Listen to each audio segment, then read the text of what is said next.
안녕하세요. 네, 반갑습니다. 많이들 오셨네요.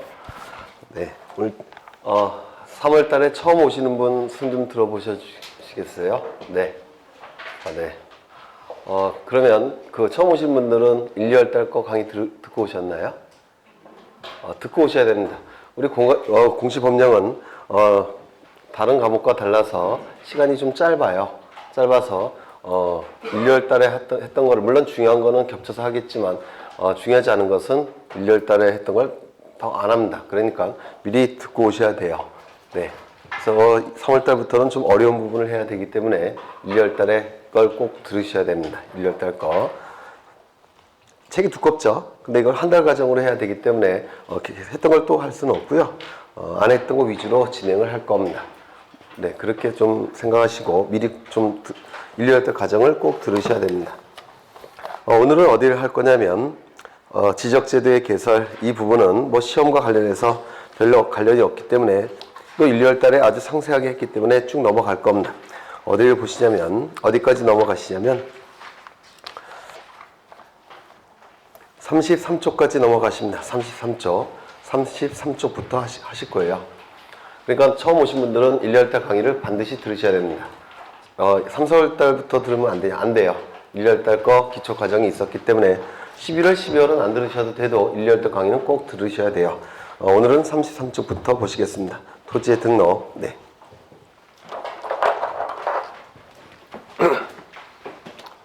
여기 한 필지 토지가 있을 겁니다.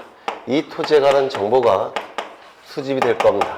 물론 수집되는 방법은 조사와 측량의 방법으로 수집이 될 겁니다. 그래서 이 수집된 정보는 지적공부라는 공적인 장부에 토지의 표시사항과 소유자가 등록이 될 테고, 그리고 관리가 될 테고, 궁극적으로는 주권자인 국민에게 공시까지 이루어질 텐데, 이를 지적제도 이렇게 말씀을 드렸습니다. 그렇죠? 굉장히 많이 그린 그림이죠. 이를 지적제도라고 얘기합니다. 그러면 33쪽을 보시면 토지의 등록 원칙이 나와 있는데, 토지의 등록 원칙 첫 번째, 지적국정주의. 여기서 지적이라 하면 무슨 의미라고 했습니까? 적은 서적할 때 적자라고 했죠. 정보라는 뜻을 갖고 있습니다. 따라서 지적이라 하면 토지 정보를 지적이라고 말씀드렸죠.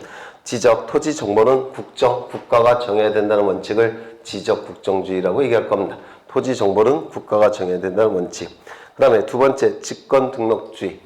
토지에 관한 정보는 원칙은 신청에 의해서 지적소관청이 등록을 할 겁니다. 그렇겠죠? 신청에 의해서 등록이 이루어질 겁니다. 다만 신청이 일정한 기간 내에 이루어지지 않을 때는 지적소관청은 직권으로 등록해야 됩니다. 왜 그렇겠습니까? 이 토지에 관한 정보는 국가가 통치권을 행사하기 위한 굉장히 중요한 정보이기 때문에 소유자가 신청할 때까지 마냥 기다릴 수는 없죠. 따라서 신청이 없을 때는 직권으로 등록을 해야 될 겁니다. 직권으로. 토지 등록의 효력이라고 나와 있는데, 먼저 확정력. 이 확정력이라는 것은 이런 걸 의미합니다.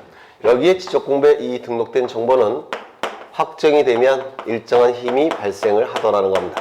어떠한 힘이 발생하냐면 두 가지가 발생합니다. 첫 번째, 불가변력.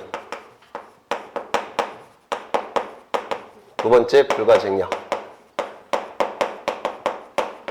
그러면 이 지적공부에 이 토지에 관한 정보가 등록이 돼서 확정이 되면 일정한 효력이 발생을 하는데, 첫 번째 불가변력. 여기서 불가하다는 것은 안 된다 이런 뜻이죠. 불가하다. 여기 표현은 바꾼다라는 뜻입니다.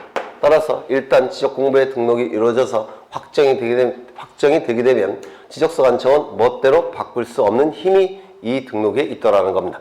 그렇죠? 그래서 이 변자는 바꿀 변자예요. 지적소관청도 멋대로 변경할 수 없는 힘이 이 지적공부에 등록에 있다는 겁니다. 이를 불가변력이라고 얘기합니다. 그럼 이거 바꾸는 것은 주체가 누굽니까? 지적소관청이죠. 지적소관청도 멋대로 바꿀 수가 없다라는 겁니다. 변경할 수가 없다라는 겁니다. 이를 불가변력이라고 부릅니다. 그 다음에 이 불가쟁력은 이 쟁자가 다툴쟁자입니다.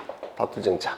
그래서 토지에 관한 정보가 지적공부에 일단 등록이 이루어지게 되면 확정이 되기 때문에 소유자나 기타 이해관계인, 즉 상대방이나 이해관계인 모든 국민들도 다툴 수 있는 힘이 없더라는 겁니다. 이를 불가쟁력이라고 불러요. 그래서 불가증력은 이게 다툴 증자고 상대방이나 소유자를 얘기합니다. 이해관계인도 다툴 수가 없더라는 겁니다. 이를 불가증력이라고 부른다. 어렵지 않죠?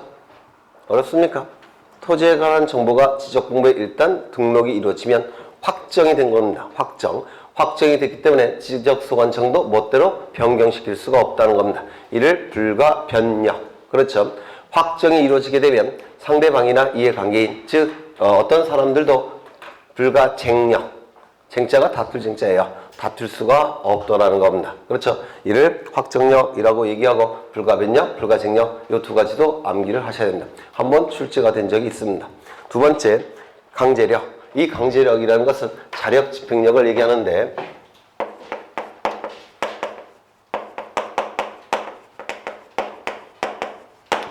지적공부에 등록하는 것은 원칙이 뭡니까?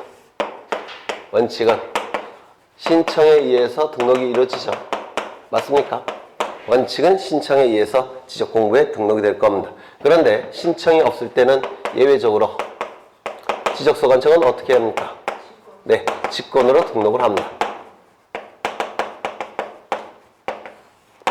직권으로 등록을 하게 돼요. 이거는 자력 집행력이 있기 때문에 그렇습니다. 이건 뭘 얘기하느냐면 강제 집행을 하기 위해서는 원칙적으로 뭐가 필요합니까? 판결이 필요하죠. 맞습니까? 그럼 강제적으로 지적공부에 등록하기 위해서는 원칙은 판결이 필요한 겁니다. 그렇죠. 신청이 없을 때 강제적으로 지적공부에 등록하기 위해서는 당연히 판결이 필요합니다. 그런데 이 지적공간정보법에서는 판결이 없어도 지적소관청은 판결이 없어도 자력으로 직권으로 지적공부에 등록할 수가 있다는 겁니다. 이를 자력집행력, 강제력이라고 불러요. 원칙은 강제 집행을 하기 위해서는 판결이 필요한 겁니다. 근데 지적소관청이 지적공부에 등록하기 위해서는 원칙은 뭐라는 겁니까? 판결이 필요한 겁니다. 그런데 이 행정청은 판결이 없어도 스스로 자력으로 집행을 할 수가 있는데 그 집행에 해당되는 부분이 직권으로 등록할 수 있다는 뜻입니다. 이걸 자력집행력 이렇게 얘기를 해요. 그 다음에 세 번째 구속력이라는 게 있는데 이 구속력은 뭐겠습니까? 지적공부에 일단 등록이 되면 모든 사람들을 다 구속하는 힘이 이 등록에 있더라는 겁니다. 일단 토지에 관한 정보가 등록이 이루어지게 되면 이 등록된 정보는 모든 사람에게 다 구속력이 있더라는 겁니다. 이를 구속력이라고 얘기합니다. 그 다음에 출제될 확률이 있는 것은 높은 것은 공정력이라는 겁니다. 공정력. 이거는 행정법에서 굉장히 문제가 되고 있기 때문에 우리 시험에도 출제될 확률이 대단히 높습니다. 공적으로 정해진 힘, 이를 공정력이라고 부릅니다. 공적으로 정해진 힘. 요거는 좀 꼼꼼히 보셔야 되는데요. 여기 한 필지 토지에 관한 정보가 수집이 돼서 지적공부라는 공적인 장부에 토지의 표시와 소유자가 등록이 될 겁니다. 그렇죠? 네, 한 필지 토지에 관한 정보가 수집이 돼서 지적공부에 토지의 표시와 소유자가 등록이 될 겁니다. 그런데 이 등록이 이루어질 때 하자가 발생을 했더라는 겁니다. 하자는 흠을 얘기해요. 하자가 발생을 했더라는 겁니다. 그러면 이 하자가 발생한 토지에 관한 정보는 효력이 있느냐? 요게 문제가 됩니다. 하자가 발생했을 때, 즉 잘못 등록이 됐을 때 그 등록된 정보는 효력이 있느냐? 이걸 뭐라고 얘기하느냐면 공정력 이렇게 얘기합니다. 공적으로 정해진 힘이 이 지적공부에는 있더라는 겁니다. 그러면 이때 이 공정력이라는 건 뭘 의미하느냐면 이 하자가 중대하고 그리고 명백한지 여부에 따라서 이 효력이 달라집니다. 그 이유는 공적으로 정해진 힘이 이 등록에 있기 때문에 그렇습니다. 공적으로 정해진 힘이. 따라서 이 하자가 중대하고 그리고 동시에 명백한 경우, 그러면 하자가 있는데 그 하자가 중대하고 큰 하자라는 뜻이죠. 그리고 명백한 건 뭡니까? 누가 보더라도 쉽게 하자를 인식할 수 있다는 뜻입니다. 그때는 무효입니다. 하자가 중대하고 동시에 명백한 경우는 무효예요. 그런데 그 하자가 중대하기는 하지만 명백하지 않은 경우, 그리고 중대하지 않지만 명백한 경우, 중대하지도 않고 명백하지도 않은 경우, 이때는 유효하다 이렇게 얘기합니다. 왜? 공적으로 정해진 힘이 이 등록에는 있기 때문에 그렇습니다. 이를 공정력이라고 불러요. 보통 공시법령 책에 이 공정력을 제대로 설명하는 책이 거의 없어요. 이게. 근데 이 공정력은 책에 설명되어 있는 거, 다른 책에 설명되어 있는 게 그게 잘못된 거고, 이게 정확한 표현입니다. 이게 우리 대법원 판례예요. 어렵습니까? 지적공부에 등록된 정보는 하자가 있을 수도 있습니다. 그렇겠죠? 하자가 있을 수도 있지만 그 하자가 중대하고 명백한지 여부에 따라서 효력이 달라지더라는 겁니다. 하자가 중대하면서 동시에 명백한 경우, 그때만 무효고 그 이외의 경우는 공적으로 정해진 힘이 이 정보에는 있기 때문에 이 하자는 다 작은 하자로 평가하는 겁니다. 따라서 유효하다 이렇게 평가를 합니다. 이를 공정력이라고 얘기하고 요 학설은 대법원 판례인데요. 중대 명백설이라고 부르는 겁니다. 네, 이거는 출제될 여지가 있으니까 좀 기억해 두셔야 될 겁니다. 그 다음에 토지의 조사 등록 이렇게 나와 있는데 이 지적공부의 등록이 이루어질 때는 원칙은 신청에 의해서 등록이 되는 겁니다. 맞습니까? 신청에 의해서 등록됨이 원칙입니다. 다만 일정한 기간 내에 소유자가 신청하지 아니할 때 지적소관청은 자력 집행력이 있기 때문에 직권으로 등록할 수도 있습니다. 이때 직권으로 등록하는 절차가 있는데 이 절차는 출제될 확률이 대단히 높습니다. 그래서 이거는 좀 별표 치시고 암기하셔야 됩니다. 거기 직권 예외 나와 있죠. 요 순서를 암기해 주셔야 되는데 순서를 암기하는 게 어렵지 않습니다. 시간의 흐름에 따라서 진행이 되고 있기 때문에 순서를 암기하는 게 어렵지 않아요. 이거는 출제될 가능성이 대단히 높습니다. 먼저 소유자가 신청을 하면 신청한 바에 따라서 지적소관청이 지적공부에 등록하겠죠. 그런데 신청하지 아니할 때는 지적소관청은 자력 집행력이 있기 때문에 직권으로 등록할 수도 있다는 겁니다. 그러면 직권으로 등록하는 절차는 어떠한 절차를 통하냐? 먼저 계획을 수립해야 될 겁니다. 맞습니까? 계획을 수립해야 될 겁니다. 이때의 계획도 출제가 이루어집니다. 토지 이동 현황 조사 계획을 수립하는 겁니다. 뭐라고 출제하느냐면 토지 이용 현황 조사 계획 이렇게 출제를 합니다. 토지 이용 현황 조사 계획. 이용과 이동은 의미가 다르죠? 그렇죠? 이용한다는 얘기는 사용한다는 뜻이 될 테고 이동은 무슨 뜻입니까? 달라진다 라는 뜻이었죠? 달라진다. 그래서 토지 이용 현황 조사 계획이 아니라 토지 이동 현황 조사 계획을 수립한다는 거, 이거 두 번이나 출제가 됐어요. 참 우습게도. 네. 토지 이동 현황 조사 계획을 수립한다. 이게 첫 번째입니다. 계획을 수립하는 겁니다. 계획을 수립했다면 그 수립한 계획에 따라서 현장에 나가야 되겠죠. 수립한 계획에 따라서 현장에 직접 나가야 될 겁니다. 현장에 가서 얼마나 달라졌는지 뭘 해야 되겠습니까? 조사를 해야 될 겁니다. 그렇죠? 토지 이동 현황 조사를 한다는 겁니다. 여기까지 외우셔야 돼요. 첫 번째, 토지 이동 현황 조사 계획 수립. 먼저 계획을 수립해야 됩니다. 두 번째, 수립한 계획에 따라서 필드에 나가야 되겠죠. 현장에 나가서 조사를 해야 됩니다. 토지 이동 현황 조사. 그러면 조사가 이루어졌으면 정보가 수집될 겁니다. 맞습니까? 수립된 정보를 토지 이동 조사부라는 장부에 적습니다. 다시 여기까지 같이 외우셔야 돼요. 외우고 잊어버리는 건 괜찮지만 처음부터 안 외우시면 안 됩니다. 첫 번째, 조사 계획 수립. 토지 이동 현황 조사 계획 수립. 계획을 먼저 수립합니다. 수립한 계획에 따라서 현장에 나갈 겁니다. 토지 이동 현황 조사. 그렇죠. 조사가 이루어지면 정보가 수집이 될 겁니다. 수집된 정보를 토지 이동 조사부라는 장부에 적어야 됩니다. 됐습니까? 그러면 그 장부를 가지고 다시 청사로 돌아올 겁니다. 그렇죠. 청사로 돌아와서 그 장부에 적힌 정보 중에서 중요 정보를 추려냅니다. 중요 정보를 추려내서 토지 이동 조서라는 서류를 작성합니다. 여기까지 다시요. 같이 외우십니다. 먼저 계획을 수립해야 되겠죠. 토지 이동 현황 조사 계획을 수립할 겁니다. 수립한 계획에 따라서 현장에 나가야 되겠죠. 따라서 현장에 나가서 토지 이동 현황 조사를 할 겁니다. 조사가 이루어졌으면 이제 그 조사를 통해서 수집한 정보를 토지 이동 조사부라는 장부에 적을 겁니다. 맞습니까? 장부에 적으면 그 적힌 장부를 가지고 다시 청사로 지적소관청에 돌아옵니다. 돌아와서 중요한 정보를 추려내야 될 겁니다. 그 추려진 정보를 가지고 서류로 하나 작성하는데 이를 토지 이동 조서라고 얘기합니다. 토지 이동 조서를 작성할 겁니다. 토지 이동 조서를 가지고 이제 지적 공부를 정리해야 될 겁니다. 이런 순서에 따라서 시간적인 순서에 따라서 이루어지고 있고 이 순서 자체가 출제가 되고 있기 때문에 반드시 암기하십니다. 그 다음에 토지의 등록 단위가 나오는데 토지의 등록 단위는 뭡니까? 한 필지 토지죠. 이 한 필지 토지의 성립 여건 암기하고 계십니까? 네.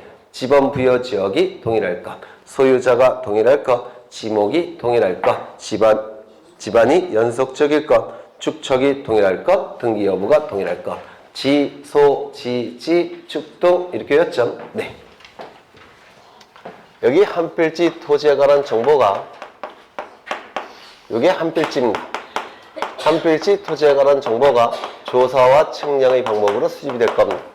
이 수집된 정보는 지적공부라는 공적인 장부에 토지의 표시사항과 소유자가 등록이 될 테고 그리고 관리가 될 테고 궁극적으로는 주권자인 국민에게 공시까지 이루어지게 될 겁니다. 그렇겠죠? 요 한 필지가 성립되기 위한 요건, 한 필지가 성립되기 위한 요건 암기되셔야 되는데 첫 번째 뭡니까? 지번 부여 지역이 동일할 것. 이건 나중에 또 써먹어야 되니까 반드시 외우셔야 됩니다. 지번 부여 지역이 동일할 것. 두 번째 지목이 아니요 잘못 얘기했네. 소유자가 동일할 것. 소유자가 동일할 것. 세 번째 지목이 동일할 것. 네 번째 집안이 연속적일 것. 다섯 번째 축척이 동일할 것. 여섯 번째 등기 여부가 동일할 것. 그래서 이 6가지를 반드시 외우셔야 됩니다. 지소, 지지, 축등. 이 6가지가 구비돼야지만 한 필지가 성립이 될 테고 이 한 필지 토지에 관한 정보를 지적공부에 등록할 수가 있을 겁니다. 여기서 지목이 동일하다는 것은 한 필지당 하나의 지목만 지적공부에 등록한다는 뜻입니다. 일필일목의 원칙. 그렇죠? 지목이 동일하다는 얘기는 한 필지당 지적공부에 등록되는 지목은 하나라는 뜻이에요. 그렇죠? 그러면 2개 이상의 지목이 있을 때는 그때는 어떻게 하는 겁니까? 주된 지목을 따라서 지적공부에 등록을 할 겁니다.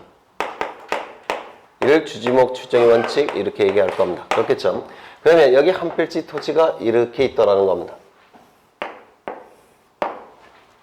한 필지 토지가. 그런데 이 한 필지 토지는 논으로 사용하는 토지입니다. 논농사 짓는 토지입니다. 그러면 지적공부에 등록이 될 때는 뭐라고 등록되겠습니까? 지목이 논농사 토지라면 답으로 등록하겠죠. 논답자를 써서 답으로 등록이 될 겁니다. 그렇겠죠. 그런데 이 논농사를 짓기 위해서는 주변에 반드시 뭐가 있어야 된다고 했습니까? 또랑. 그렇죠. 또랑이 있어야 됩니다. 그래서 비가 많이 오면 물을 뽑아내야 되고 그 다음에 비가 적게 오면 물을 공급해야 될 겁니다. 이러한 용도로 또랑이 있어야 되는데 이 또랑은 지목이 국어입니다. 그러면 지적공부에 등록이 될 때는 한 필지당 하나의 지목만 등록이 돼야 되죠. 그러면 2가지 용도로 사용이 될 때 주된 지목을 선택해서 지적공부에 등록할 겁니다. 그렇죠? 그러면 이게 주된 토지고 이게 종된 토지가 될 겁니다. 주된 토지, 요거는 종된 토지. 그래서 요것만을 지적공부에 등록하게 될 텐데 이때 이 또랑을 뭐라고 얘기합니까? 양입지 이렇게 말씀을 드렸습니다. 기억나십니까? 양입지. 용도가 다른 땅 일정한 양입. 용도가 다른 땅 일정한 양입. 한 필지 안에 편입된 부분이라고 해서 양입지 이렇게 말씀을 드렸습니다. 용도가 다른 땅 일정한 양이 한 필지 안에 편입되었다고 해서 양입지 이렇게 말씀을 드렸습니다. 이 양입지가 되기 위한 요건은 뭐였습니까? 요 양입지가 되기 위한 요건. 첫 번째, 주된 용도의 토지의 편익을 위해 설치된 도로, 국어 등의 용도가 다른 토지일 것. 맞습니까? 주된 토지의 편익을 위해 설치된 도로, 국어 등의 용도가 다른 토지일 것. 이게 첫 번째 요건이 될 겁니다. 두 번째는요, 이건 한 필지가 성립되기 때문에 이 두 개의 용도의 토지는 서로 딱 붙어 있어야 된다 그랬죠? 기억나십니까? 따라서 주된 토지에 둘러싸이거나 접속된 토지로서 다른 용도로 사용되는 토지일 것. 이게 두 번째 요건이죠. 네. 주된 토지에 둘러싸이거나 접속된 토지로서 다른 용도로 사용되는 토지일 것. 이게 두 번째 요건이 될 겁니다. 그림이 떠오르시면 이 요건은 외우지 않으셔도 저절로 아실 수가 있어요. 그런데 출제가 되는 건 뭐라고 그랬습니까? 양입지가 제한되는 경우.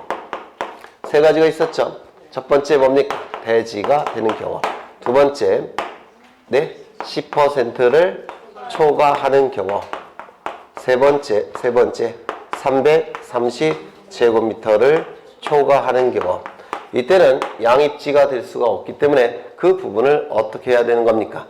쪼개야 될 겁니다. 그렇죠? 네, 분필을 해야 되더라는 겁니다. 여기서 이 제한도 이해를 해 두셔야 되는데, 여기서 주된 토지와 이 종된 토지 양입지는 바로 주종관계에 있는 겁니다. 그렇죠? 주종관계에 있을 때 이 종된 토지가 뭐가 되는 겁니까? 양입지가 된다, 이렇게 얘기를 할 겁니다. 맞습니까? 따라서 만약에 이 주종관계가 깨진다면 양입지가 될 수 있을까요? 없을까요? 없을 겁니다. 그렇겠죠? 양입지가 주종관계가 깨지는 경우가 어떠한 경우냐? 이 세 가지입니다. 이 세 가지는 주종관계가 깨졌다라고 평가합니다. 주종관계가 깨지고 있기 때문에 한 필지 안에 편입될 수가 있겠습니까? 없을 겁니다. 별도의 토지로, 즉 분필을 해야 될 겁니다. 맞습니까? 네. 그러면 요 대지인 경우, 이때는 왜 요 부분이 대지인 경우 주종관계가 왜 깨집니까? 모든 토지 중에서 가장 거래가 활발히 이루어지고 가장 비싼 토지가 바로 대지입니다. 그렇죠? 따라서 면적이 이쪽이 훨씬 넓고 면적이 훨씬 좁다고 하더라도 이곳이 대지라고 한다면 땅값은 훨씬 비쌀 겁니다. 따라서 땅값이 훨씬 비싸기 때문에 이 대지는 양입될 수가 없다, 이렇게 얘기를 할 겁니다. 주종관계가 깨져버립니다. 두 번째, 10%를 초과한다면 여기가 100제곱미터입니다. 여기가 이 양입지가 11제곱미터입니다. 이거. 이때도 주종관계가 깨진다라고 평가합니다. 딱 10%까지만 종된 관계가 유지된다, 이렇게 보는 겁니다. 10%까지만. 그래서 10%를 초과한다면 주종관계가 깨지기 때문에 양입지가 될 수가 없다, 이렇게 얘기를 할 겁니다. 그렇겠죠? 그 다음에 여기가 10만 제곱미터입니다. 여기가 331제곱미터입니다. 그러면 이때도 주종관계가 깨진다라고 평가합니다. 왜냐하면 이 331제곱미터는 몇 평입니까? 100평이에요. 100평 정도만 된다면 그건 꽤 금액이 높죠. 네. 그래서 이때도 초과할 때는 주종관계가 깨지고 있기 때문에 양입지에서 탈락이 될 겁니다. 요 세 가지가 주로 출제되는 부분이라고 말씀을 드렸습니다. 그렇죠. 네. 그러면 이제 토지의 등록단위, 한 필지의 성립요건, 지, 소, 지, 지, 축동 이렇게 암기하셔야 되죠. 지는 뭡니까? 지번 부여 지역이 동일할 것, 소는 소유자가 동일할 것, 지는 지목이 동일할 것, 지는 집안이 연속적일 것, 축은 축척이 동일할 것, 등은 등기 여부가 동일할 것, 지, 소, 지, 지, 축동. 요거 자체로 출제가 되고 있고 나중에 합병해서 또 써먹어야 되니까 반드시 암기되셔야 됩니다. 벌써 시험에 나올 만한 거 3개를 본 겁니다. 공정력, 그 다음에 직권에 의한 등록, 그렇죠? 한 필지 성립요건 넘기겠습니다. 그 다음에 양입지, 네 번째겠네요. 양입지, 여기서 출제가 되는 것은 양입지의 제한, 그렇죠? 주종관계가 깨지는 경우 양입에서 제한시키겠다는 겁니다. 첫 번째 뭐라고요? 대지인 경우, 모든 토지 중에서 가장 비싼 토지니까 종된 토지에서 벗어날 겁니다. 두 번째, 주된 토지 면적의 10%를 초과하는 경우, 초과 꼭 기억하셔야 됩니다. 초과. 그 다음에 330제곱미터를 초과하는 경우 초과 암기되셔야 됩니다. 넘기겠습니다. 그 다음에 지번이 나오는데 지번, 토지의 번호를 지번이라 하죠. 토지의 번호를 지번이라고 얘기할 겁니다. 그렇죠. 그 다음에 지번의 기능은 읽어보시면 될 테고 지번의 분류라고 나와 있는데 지번의 분류 먼저 단식 지번과 복식 지번 설명드린 적이 있죠. 단식 지번은 단식은 여기 식은 형식을 얘기할 테고 바로 숫자를 얘기할 겁니다. 그래서 단식은 숫자가 하나로 구성된 지번을 단식 지번 이렇게 얘기를 할 테고 그 다음에 복식 지번은 요 식은 숫자를 얘기하고 요 복은 두 개를 얘기할 겁니다. 그래서 숫자 두 개로 구성된 지번을 복식 지번 이렇게 얘기를 할 겁니다. 그렇겠죠? 이때 요 앞에 있는 숫자를 뭐라 얘기합니까? 본번. 그렇죠? 본래의 지번인 본번. 요 뒤에 것을요. 부번. 본번에 붙은 지번. 부번. 붙자가 붙일 붙자라고 했죠? 붙일 붙자. 본번에 붙은 지번. 이를 복식 지번 이렇게 얘기를 할 겁니다. 여기 다시 표시는 반드시 뭐라고 읽어야 됩니까? 의라고 읽어야 될 겁니다. 반드시. 그렇죠? 100-7 이렇게 읽으시면 이건 위법 행위를 저지른 거예요. 깜방에 갈지 모릅니다. 그렇죠? 100의 7 이렇게 읽어야 될 겁니다. 그렇죠? 그 다음에 임야대장, 임야도에 등록이 될 때는 임야대장, 임야도에 이 지번을 등록할 때는 숫자 앞에 산자를 붙입니까? 숫자 뒤에 산자를 붙입니까? 숫자 앞에 산자를 붙였죠. 숫자 앞에 산자를 붙입니다. 언제요? 임야대장과 임야도에 등록을 할 때는. 여기서 산자를 붙이는 것이지 임자를 붙이면 맞았습니까? 틀렸습니까? 임자를 붙일 수는 없다고 이렇게 얘기했죠. 이런 것들이 출제가 이루어지게 될 겁니다. 뒤에 또 나올 겁니다. 지번의 부여 방법, 이거는 1, 2월달에 상세하게 했기 때문에 이번에는 그냥 넘어가겠습니다. 지번의 부여 방법은 처음 오신 분들은 반드시 1, 2월달 강의를 들어주셔야 될 겁니다. 그 다음에 이제 42쪽을 보시는데 공간정보의 구축 및 관리에 관한 법률에 의한 지번의 구성 방법 및 부여 방법 이렇게 나와 있는데요. 여기 보시면 지번의 구성이 나와 있죠. 지번의 구성. 지번은 아라비아 숫자로 표기하되 밑줄 쳐져 있죠. 지번은 반드시 아라비아 숫자로 표기해야 됩니다. 한자로 표기하면 이것도 위법행위를 저지른 거예요. 영어로 표기해도 그렇고 그렇죠. 한글로 표기해서도 안 되고 무조건 아라비아 숫자로 표기를 해야 될 겁니다. 아라비아 숫자 밑줄 쳐져 있을 테고 임야대장, 임야도에 등록하는 토지의 지번은 숫자 앞에 산자를 붙인다. 그렇죠. 임야대장, 임야도 밑줄 쳐져 있을 테고 숫자 앞에 앞 동그라미 쳐져 있죠. 산자에서 산자 동그라미 치져 있을 겁니다. 그 다음에 지번은 본번과 부번으로 구성하되 본번과 부번으로 구성된 지번을 뭐라 얘기합니까? 복식 지번. 그렇죠. 복식 지번이 될 겁니다. 본번과 부번 사이에 대시 표시로 연결하고 대시 표시는 반드시 뭐라 읽는다고요? 의자로 읽어야 될 겁니다. 의로. 의. 동그라미 쳐져 있을 겁니다. 그 다음에 우측을 보시면 지번의 부여 방법 이 부분은 안 했죠. 이걸 좀 하겠습니다. 지번을 부여하는 방법은 원칙은 거의 뭐라고 되어 있습니까? 북서에서 남동으로 순차적으로 부여한다. 여기서 밑줄 치겠습니다. 지적소관청이 부여합니다. 지적소관청 밑줄. 그 다음에 북서에서 남동으로 밑줄. 이게 바로 뭡니까? 북서기본법이라고 얘기했죠. 북서기본법이 될 겁니다. 그리고 각각의 토지 이동에 대해서 이제 지번을 부여하는 방법이 쭉 언급되어 있습니다. 이 지번을 부여할 때 두 가지 원칙이 있습니다. 이걸 좀 이해를 해 두셔야 돼요. 지번을 부여할 때는 가능하면 본번으로 부여해야 됩니다. 지번은 본번으로 부여를 해야 됩니다. 원칙적으로. 그렇죠. 왜 부번으로 부여하게 되면 관리가 좀 더 힘들어진답니다. 그래서 관리의 편의를 위해서 지번은 가능하면 본번으로 부여하는 겁니다. 두 번째, 지번은 연속성이 유지돼야 됨이 원칙입니다. 연속해서 부여해야 됩니다. 그래서 1번 다음에는 2번이 나오는 게 정상이죠. 1번 다음에 10번이 나올 수는 없다는 겁니다. 이게 바로 연속적으로 지번을 부여해야 될 겁니다. 그래서 이 두 가지 원칙을 항상 염두에 두셔야 됩니다.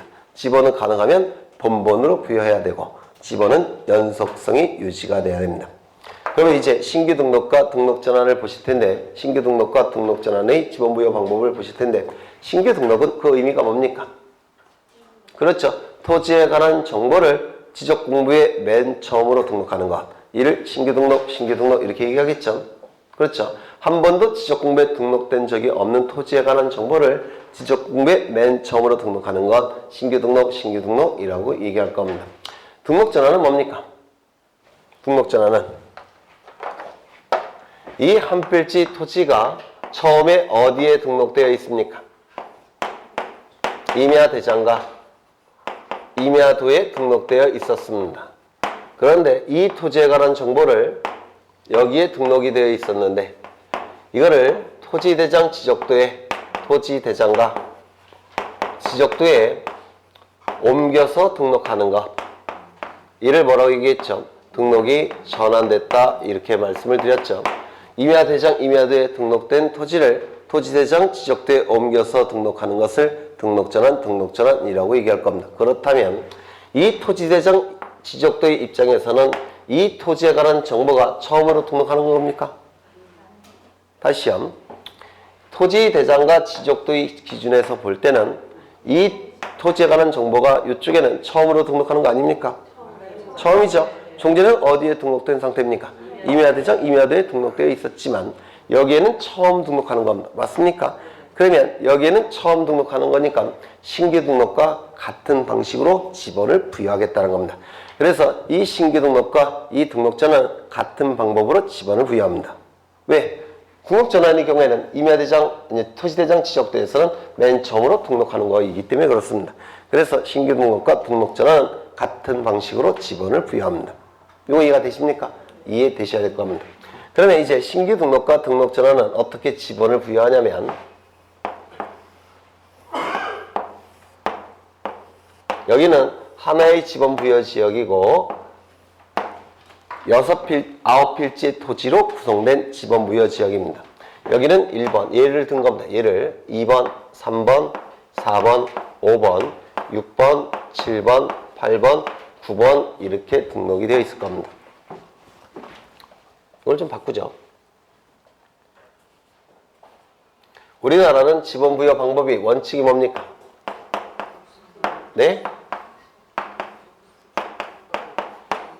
북서기본법이죠. 북서기본법은 위에서 아래로, 그렇죠. 왼쪽에서 오른쪽으로 지번을 부여하는 겁니다. 그렇죠. 위에서 아래로, 왼쪽에서 오른쪽으로. 그래서 여기서부터 이렇게 시작이 되는 겁니다. 다만 1, 2, 3, 4, 1, 2, 3, 4, 5, 6 이렇게 부여할 수는 없어요. 왜? 연속성이 유지돼야 되니까. 그렇죠. 그래서 지번을 이렇게 순차적으로 부여를 하는 겁니다. 연속성이 유지돼야 되니까. 그런데 여기서 지금 이 지번 부여 지역의 토지는 9필지고 지번은 이렇게 부여되어 있는 상태입니다. 그런데 이쪽에 토지를 신규 등록하겠다는 겁니다. 신규 등록. 그러면 여기서 보시면 원칙은 본번으로 부여해야 되고 두 번째 연속성으로 부여해야 되죠. 원칙은 이걸 보시기 전에 이거 먼저 봐야 되겠습니다. 이 토지를 신규 등록하겠다는 겁니다. 이거 먼저 보시죠. 그러면 여기다가 지번을 몇 번으로 부여해야 되느냐? 몇 번으로 부여해야 되겠습니까? 만약에 여기가 7의 1이니까 8을 부여하면 어떻게 됩니까? 연속성이 깨져버립니다. 맞습니까? 그래서 본번으로 부여해서 여기다가 8로 부여하면 연속성이 깨져버립니다. 2번이 여기 있고 그리고 11-1은 여기 있는데 여기다가 엉뚱한 번은 8이 부여돼 버리면 연속성이 깨져버립니다. 그럼 연속성을 유지하기 위해서 어쩔 수 없이 여기에다가 이렇게 부여하면 어떻겠습니까? 연속성이 유지가 되겠죠. 그래서 인접토지의 본번에 두 번을 붙여서 부여하는 겁니다. 연속성을 유지하기 위해서 인접토지 본번에 두 번을 붙여서 지번을 부여하게 됩니다. 이 토지를 신규 등록하겠다는 겁니다. 연속성을 유지해야 되니까 지번은 어떻게 부여해야 되겠습니까? 네, 인접토지의 본번에 두 번을 부여하는 겁니다. 연속성을 유지하기 위해서. 되셨습니까? 그러면 이 토지를 신규 등록하겠습니다. 몇 번으로 부여해야 될까요? 만약에 인접토지 본번은 5번이죠. 5의 1로 부여하면 어떻게 됩니까? 겹쳐버립니다. 맞습니까? 따라서 5의 1로 부여할 수는 없고 5의 2로 부여하면 어떻게 되겠습니까? 연속성이 유지가 되죠. 따라서 이렇게 부여가 될 겁니다. 그래서 원칙적으로 이 토지, 지번을 부여하는 방법은 신규 등록 등록 전환의 경우에는 인접토지 본번에 부번을 붙여서 부여합니다. 다시요. 인접토지의 본번에 부번을 붙여서 부여합니다. 인접토지의 본번에 부번을 붙여서 부여합니다. 인접토지 본번에 부번을 붙여서 부여합니다. 원칙은 뭐라고요? 인접토지의 본번에 부번을 붙여서 부여합니다. 이거 잘 기억하셔야 돼요. 그런데 이 경우는 어떻게 되겠습니까? 이 토지를 신규 등록 전환하고 싶습니다. 이 토지를. 그러면 이 토지의 경우에는 인접토지가 있습니까? 없습니까? 없어요. 인접토지 본번에 부번을 붙이고 싶어도 붙일 수가 없습니다. 맞습니까? 그때는 어쩔 수 없이 그 지번부여지역의 최종 본번은 몇 번입니까? 7번이죠. 최종 본번에 다음 순번으로 해서 본번으로 부여합니다. 이거 말로 만드셔야 돼요. 그 지번부여지역의 최종 본번에 다음 순번으로 해서 본번으로 부여하는 겁니다. 말로 나오셔야 돼요. 그럼 이거 어떻게 되겠습니까? 이 토지를 신규 등록 전환하고 싶습니다. 그러면 그 지번부여지역의 최종 본번에 다음 순번으로 해서 본번으로 부여할 겁니다. 그러면 몇이 되겠습니까? 이 8이 나왔으니까 9번이 되겠죠? 이렇게 지번을 부여할 겁니다. 되셨습니까? 네. 두 번째. 이 토지를 신규 등록하겠다는 겁니다. 이 토지를. 그러면 인접토지의 본번에 부번을 붙이면 7의 2번이 될 겁니다. 맞습니까? 인접토지 본번에 부번을 붙이면 7의 2번이 될 겁니다. 그런데 이건 어디까지나 연속성을 유지시키기 위해서 인접토지 본번에 부번을 붙인 것이죠. 맞습니까? 그렇다면 이렇게 부여하면 연속성이 깨집니까? 그 지번부여지역의 최종 본번에 다음 순번으로 본번으로 부여했습니다.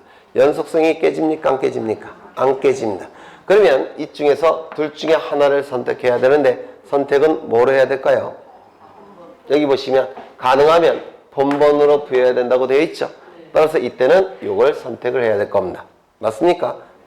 그러면 이걸 말로 만들으셔야 돼요. 그 지번부여지역의 최종 지번의 토지에 인접한 토지의 경우에는 다시요. 그 지번부여지역의 최종 지번의 토지에 인접한 토지의 경우에는 그 지번부여지역의 최종 본번에 다음 순번으로 본번으로 부여합니다. 이거 말을 만드셔야 돼요. 네. 그 다음에 이건 어떨까요?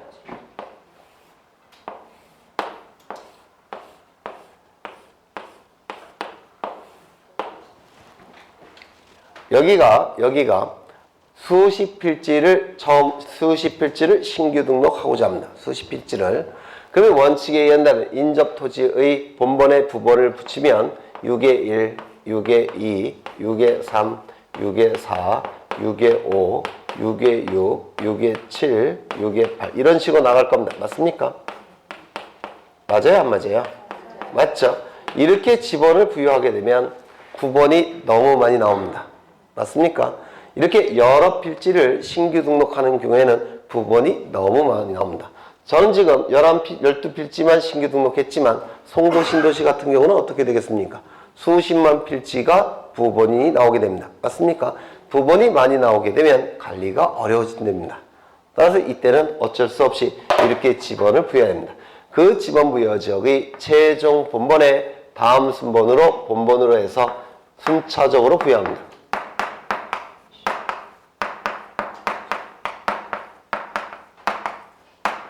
이런 식으로. 그러면 다시 정리하겠습니다.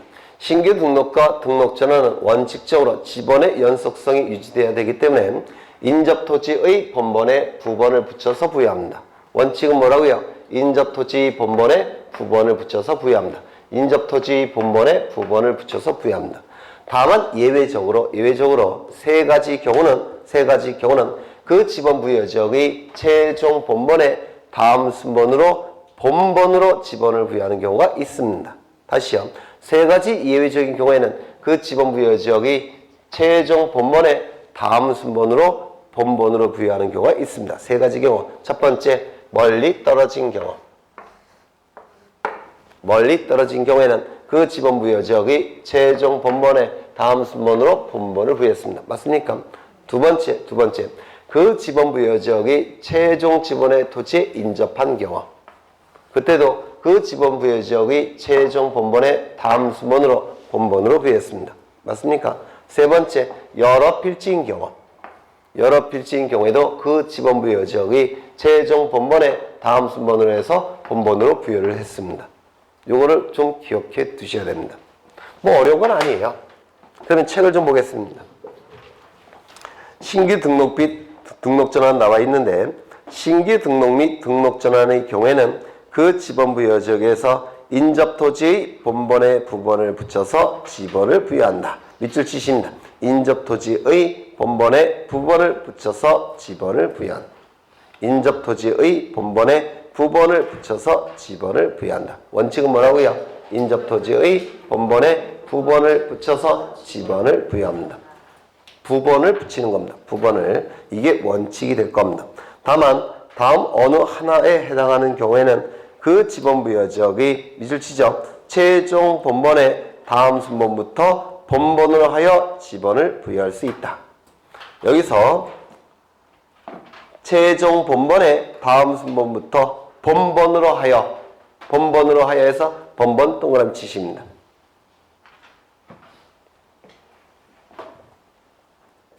그 지번 부여 지역의 최종 본번에 다음 순번부터 본번으로 하여 지번을 부여합니다. 세 가지 경우. 첫 번째, 최종 지번의 토지에 인접하여 있는 경우. 최종 지번의 토지에 인접한 경우. 이거죠. 최종 지번의 토지에 인접한 경우. 맞습니까? 그때는 그 지번 부여 지역의 최종 본번에 다음 순번으로 해서 본번으로 부여할 겁니다. 두 번째, 대상 토지가 이미 등록된 토지와 멀리 떨어져 있어서, 멀리 떨어진 경우. 그렇죠. 멀리 떨어져 있어서 등록된 토지의 본번에 부번을 붙이는 것이 불합리한 경우. 즉, 연속성이 어차피 깨지기 때문에 인접토지 본번에 부번을 붙일 수가 없죠. 그렇죠. 따라서 이때는 그 지번 부여 지역의 최종 본번에 다음 순번부터 본번으로 해서 지번을 부여할 겁니다. 세 번째, 대상 토지가 여러 필지인 경우. 이때도 그 지번 부여 지역의 최종 본번에 다음 순번으로 해서 본번으로 부여할 겁니다. 어려우세요? 안 어렵죠? 네, 굉장히 쉬운 내용이에요. 두 번째, 분할을 좀 보겠습니다.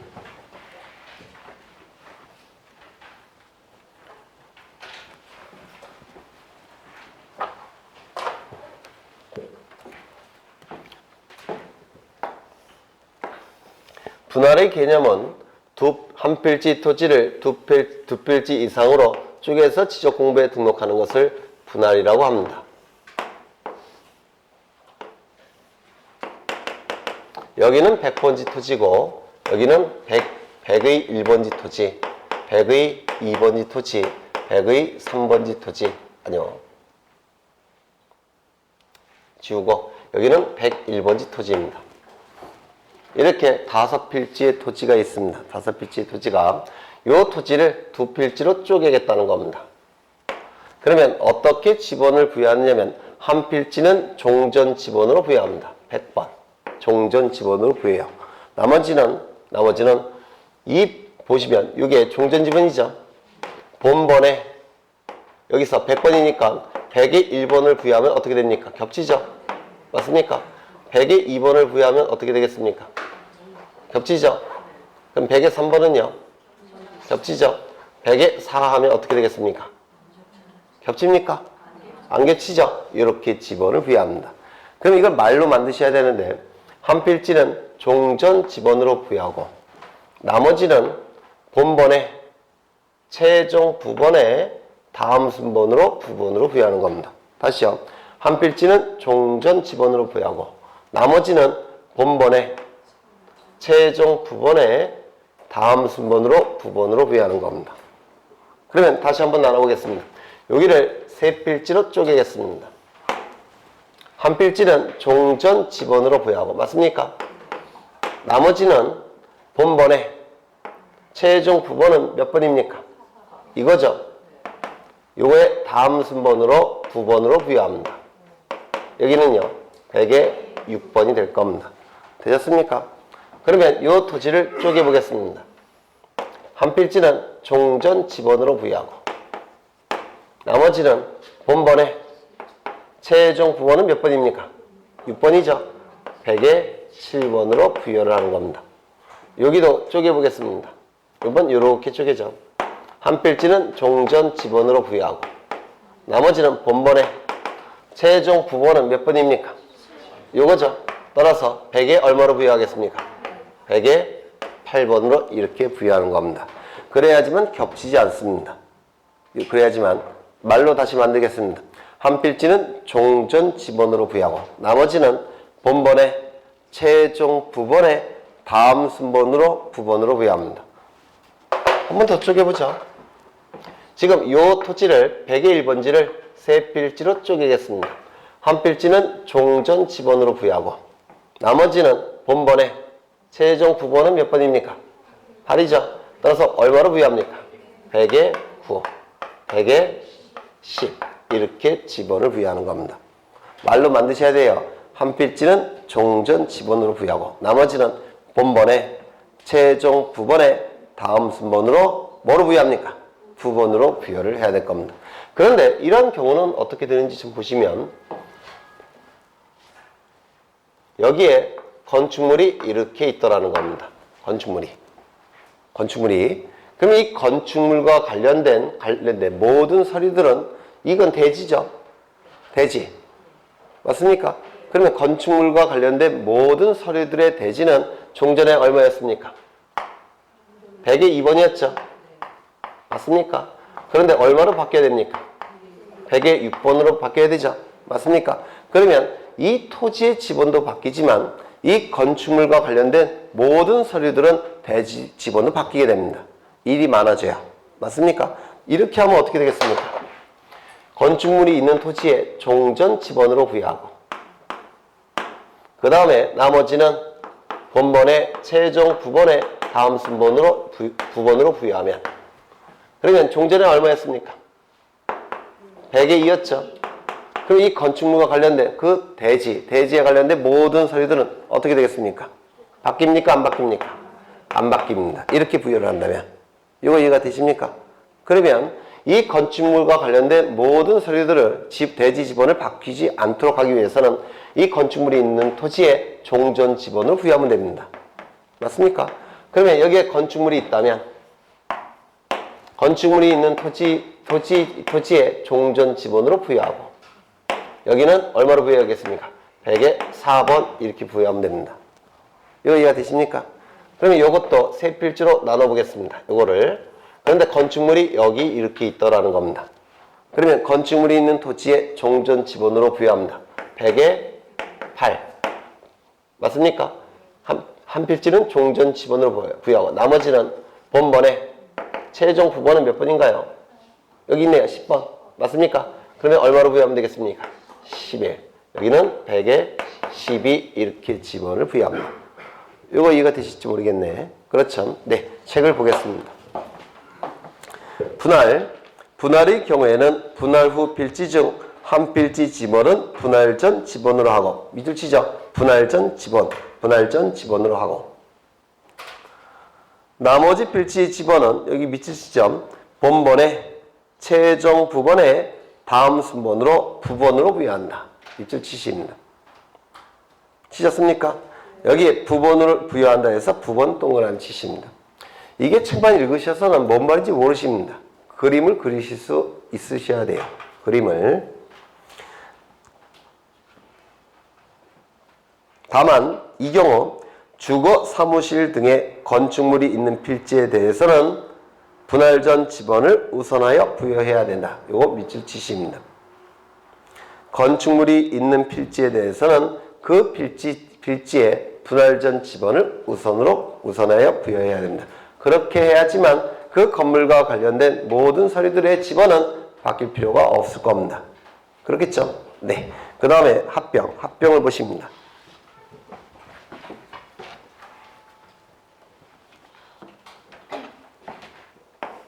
합병이라 하면 두 필지 이상의 토지를 한 필지로 합쳐서 지적공부에 등록하는 것을 합병이라고 얘기할 겁니다.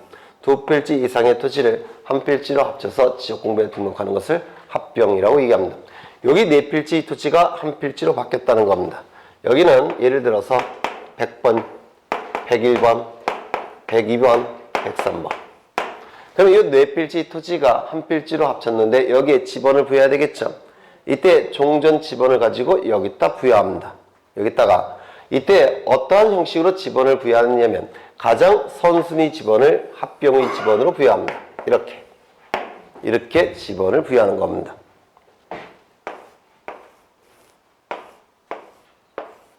여기는 100의 1번, 101번, 102번, 100의 3의 103의 1번. 요 네 필지 토지를 한 필지로 합병시키겠다는 겁니다.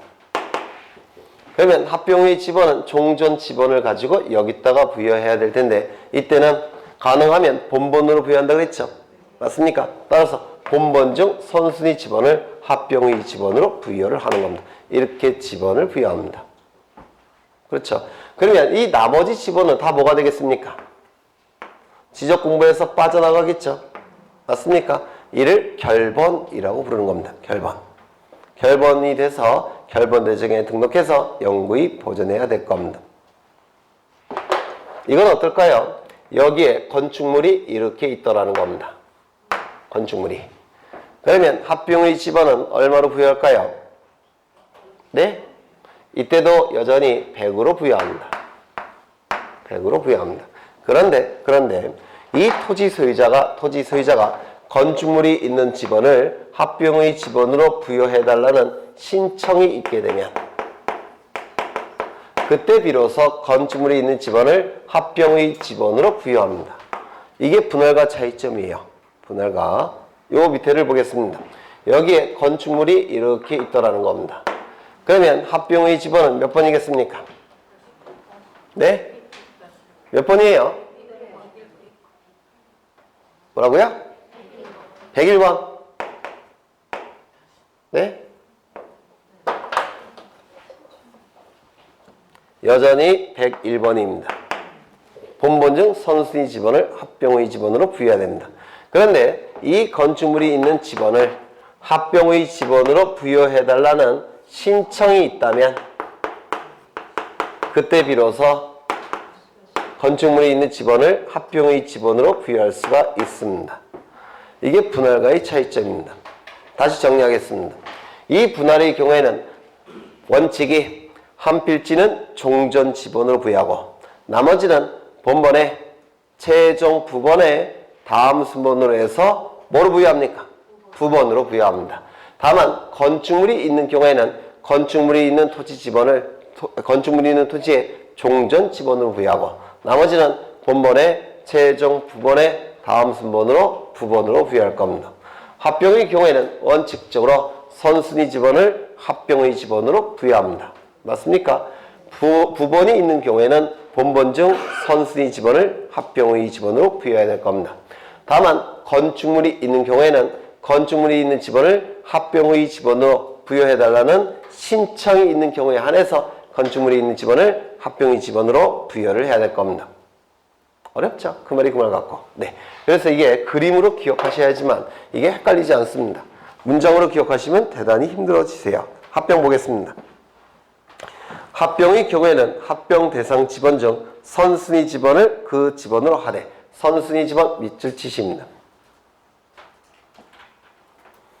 본번으로 된 지번이 있을 때는 본번 중 선순위 지번을 합병의 지번으로 한다. 본번 중 선순위 지번 밑줄 치십니다. 이 경우 토지 소유자가 합병 전의 필지에 주거 사무실 등의 건축물이 있어서 그 건축물이 위치한 지번을 합병의 지번으로 신청할 때는 신청 동그라미 치십니다. 그 지번을 합병의 지번으로 부여해야 된다. 그렇죠? 네. 그래서 이 신규 등록, 등록 전환, 분할, 합병의 경우에는 시험에 무조건 한 문제 정도는 출제가 되고 있기 때문에 이걸 잘 암기해 두셔야 됩니다. 마지막으로 정리 한번 해보죠. 먼저 신규 등록과 등록 전환은 지번의 연속성을 유지해야 되기 때문에 원칙은 어떻게 합니까? 인접토지의 본번에 부번을 붙여서 지번을 부여합니다. 맞습니까? 다만 예외적으로 세 가지 경우에는 그 지번 부여 지역의 최종 본번에 다음 순번으로 해서 뭐로 부여합니까? 본번으로 부여하는 겁니다. 그 세 가지 경우는 첫 번째 멀리 떨어진 경우, 두 번째 그 지번 부여 지역의 최종 지번에 인접한 경우, 세 번째 여러 필지의 경우. 그 세 가지 경우에는 그 지번 부여 지역의 최종 본번에 다음 순번으로 해서 본번으로 부여를 하는 겁니다. 분할의 경우에는 한 필지는 종전 지번으로 부여하고 나머지는 본번에 최종 부번에 다음 순번으로 해서 부번으로 부여합니다. 맞습니까? 다만 건축물이 있는 경우에는 건축물이 있는 토지에 종전 지번을 부여하고 나머지는 본번에 최종 부번에 다음 순번으로 부번으로 부여를 해야 됩니다.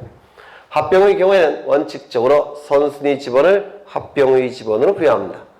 부번이 있는 경우에는 본번 중 선순위 지번을 합병의 지번으로 부여해야 될 겁니다. 다만 건축물이 있는 경우에는 그 건축물이 있는 지번을 합병의 지번으로 부여해달라는 신청이 있는 경우에 한해서 건축물이 있는 지번을 합병의 지번으로 부여를 해야 될 겁니다. 이건 말로 하시면 절대 못 외우십니다. 말로 하시면. 그래서 이 그림을 따라서 그림을 이해하셔야 돼요. 그림을. 그러면 따로 외우실 필요가 없습니다. 그림으로 다 머리에서 말이 만들어지고 있기 때문에. 네. 그 다음에 5번을 보시면 지적 확정 측량을 실시한 지역의 각 필지 지번 부여 방법이라고 나와 있는데 이 부분은 너무나도 어려워서 거의 출제를 안 하다가 최근에 한 번 기출이 된 적이 있습니다. 이거는 지금 하시면 천정에 연기가 가득 찰 것 같으니까 다음에 할 겁니다. 다만 거기에 도축지행 확정이라고 쓰여져 있습니까? 그 여백에다가 이거를 써 넣으십니다. 도축지행 확정. 처음 오신 분들은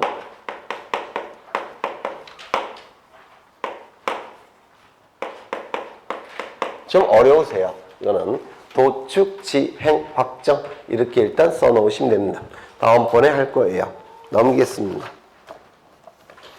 그 다음에 거기 6번을 보시면 도시개발사업 등이 준공되기 이전에, 준공은 준자가 마칠 준자고 공은 공사라고 했죠. 이 도시개발사업 등이 준공되기 전에, 즉 완료되기 전에 지번부여 방법 이렇게 나와 있고요. 도시개발사업 등이 준공되기 전에 사업시행자가 지번부여 신청을 하면 지적소관청은 밑줄 쳐져 있습니까? 사업계획도에 따라 지번을 부여해야 되며 이런 표현이 있죠. 사업계획도. 요게 출제되는 문구입니다. 이 도시개발 사업이 준공되기 이전이니까 토지가 바둑판 모양으로 바뀐 후입니까? 바뀌기 전입니까? 바뀌기 전이에요. 왜? 준공되기 전에 라는 표현이 있죠. 준공되기 전이라는 표현이 있기 때문에 토지가 바둑판 모양의 토지로 바뀌기 전입니다. 따라서 토지를 보고서 지번을 부여할 수가 없습니다. 그렇지 않겠습니까? 그렇죠. 따라서 뭐 갖고 지번을 부여할 수밖에 없습니까? 계획도 갖고 지번을 부여할 수밖에 없다는 겁니다. 왜? 도시개발 사업이 준공되기 전이니까 토지가 아직은 바둑판 모양으로 바뀌기 전이에요. 따라서 토지를 보고 지번을 부여할 수는 없고 당연히 계획도에 따라서 부여할 수밖에 없을 겁니다. 그래서 사업계획도 요거를 출제합니다. 여기까지 보고 잠시 쉬겠습니다.